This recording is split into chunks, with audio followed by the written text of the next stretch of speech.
विदर्भ 24 लाईव्हमध्ये आपले स्वागत आहे। माननीय पोलीस आयुक्त अमरावती शहर यांच्या आदेशाने शहरातील सर्व प्रकारच्या अवैध धंद्यावर कारवाई करण्यात सहत सुरू असून आज दिनांक 5/5/2026 रोजी गुन्हे शाखेचे पोलीस निरीक्षक संदीप चव्हाण यांच्या मिळालेल्या बातमीच्या अनुषंगाने गुन्हे शाखेचे अधिकारी व अंमलदार यांनी वलगाव पोलीस स्टेशन हद्दीतील चांदूर बाजार रोडवरील नया अकोला येथे अवैधरित्या सुरू असलेल्या बनावट साबण व निरमा बनवणाऱ्या 2 कारखान्यावर धाड टाकून खालील मुद्देमाल जप्त केला।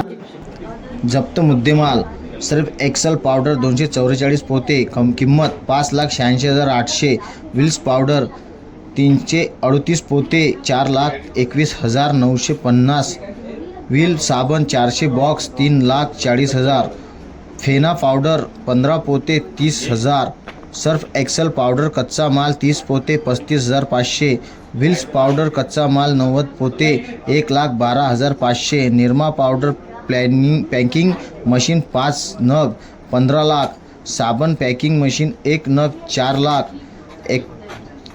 इलेक्ट्रिक वजन काटा 4 नग 8,000, विद्युत साबण व निरम्याचे लेबल पत्ती 10 नग 5,000, सतीनगर येथील गोडाऊनमधील कच्चा माल 36,37,500, एकूण मुद्देमाल 71,20,250 रुपये।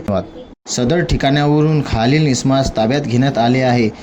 आरोपी नंबर 1 जुनेद खान यासीन खान, वय वर्ष 28, राहणार पाकिजा कॉलनी अमरावती। प्रफुल्ल विष्णुपंत डोंगई फोडे, वय 48 वर्ष, राहणार न्यू माडा कॉलनी अकोली अमरावती। शेख मुनीर, वय वर्ष 50, राहणार झेंडा चौक अमरावती। शेख कलीम शेख माजिद, वय वर्ष 40, राहणार बिस्मिल्ला नगर लालखडी अमरावती। अशी अपडेट बघण्याकरिता आमच्या विदर्भ 24 लाईव्हला लाईक शेअर कमेंट करणं विसरू नका। धन्यवाद।